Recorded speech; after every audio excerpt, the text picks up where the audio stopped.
എല്ലാവർക്കും നമസ്കാരം. ഞാൻ കാളിവിളർക്കാവ് ക്ഷേത്രപാലകനാണ്.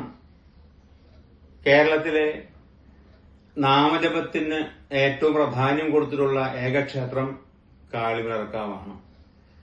വളരെയധികം ഭക്തന്മാര് വന്ന് നാമം ചൊല്ലി അവരുടെ കാര്യസിദ്ധി നേടിപ്പോകുന്ന ക്ഷേത്രമാണ് കാളിവിളർക്കാവ് ക്ഷേത്രം. ഞങ്ങൾ മറ്റൊരു പ്രാർത്ഥനാ വിഭാഗത്തിലേക്ക് കടക്കുകയാണ്. നാമജപ തെറാപ്പി എന്ന് പറയുന്ന ഒരു സംരംഭത്തിലേക്ക് ഞങ്ങൾ കടക്കുകയാണ്.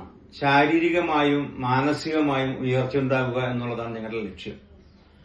എല്ലാ ചൊവ്വാഴ്ചയും 10:30 മണിയോടുകൂടി ആരംഭിക്കുന്ന നാമജപ തെറാപ്പിയിൽ ആയിരക്കണക്കിന് ഭക്തന്മാരാണ് പങ്കെടുത്തുകൊണ്ടിരിക്കുന്നത്.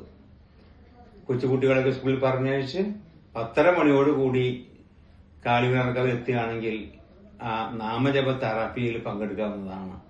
നമ്മുടെ ശാരീരികമായും മാനസികമായും ആ തെറാപ്പി നടക്കുന്ന സമയത്ത് അമ്മ ചൈതന്യവതിയായി ആഹ്ലാദിക്കുകയും ആ ആഹ്ലാദം ഭക്തന്മാരിലേക്ക് പകരുകയും ചെയ്യുമ്പോൾ അതൊരു ശാരീരിക മാനസിക വളർച്ചയ്ക്ക് തന്നെ കാര്യമാകുന്നു എന്നുള്ളതാണ് സത്യം.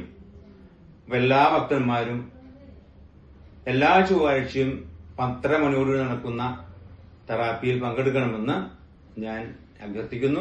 ഉമേശ്വരണം, ദേവീശരണം.